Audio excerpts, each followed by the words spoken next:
Chapter 36. The people of the land took Jehoahaz the son of Josiah and made him king in his father's place in Jerusalem.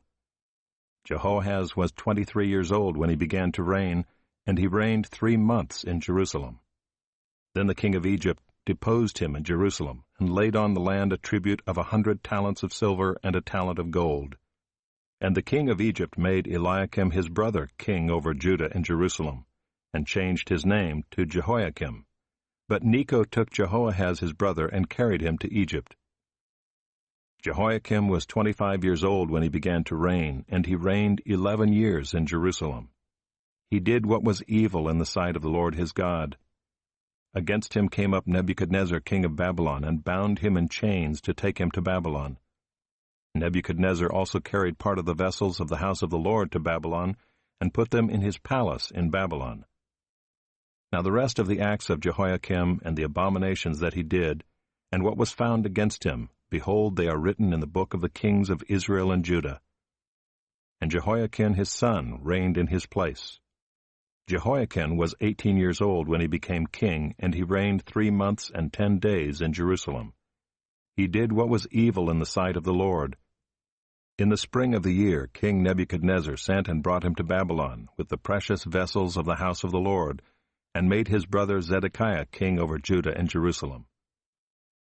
Zedekiah was 21 years old when he began to reign, and he reigned 11 years in Jerusalem. He did what was evil in the sight of the Lord his God. He did not humble himself before Jeremiah the prophet, who spoke from the mouth of the Lord. He also rebelled against King Nebuchadnezzar, who had made him swear by God. He stiffened his neck and hardened his heart against turning to the Lord, the God of Israel. All the officers of the priests and the people likewise were exceedingly unfaithful, following all the abominations of the nations. And they polluted the house of the Lord that he had made holy in Jerusalem. The Lord, the God of their fathers, sent persistently to them by his messengers, because he had compassion on his people and on his dwelling place.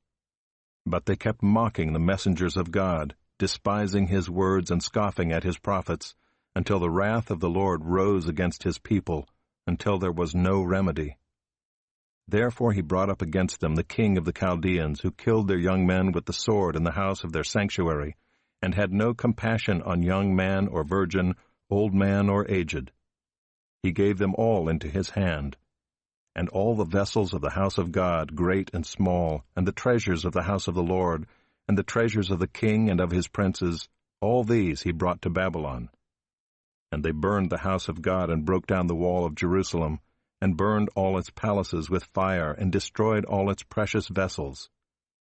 He took into exile in Babylon those who had escaped from the sword, and they became servants to him and to his sons, until the establishment of the kingdom of Persia, to fulfill the word of the Lord by the mouth of Jeremiah, until the land had enjoyed its Sabbaths.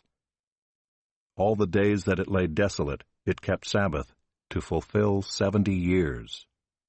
Now in the first year of Cyrus king of Persia, that the word of the Lord by the mouth of Jeremiah might be fulfilled, the Lord stirred up the spirit of Cyrus king of Persia, so that he made a proclamation throughout all his kingdom, and also put it in writing.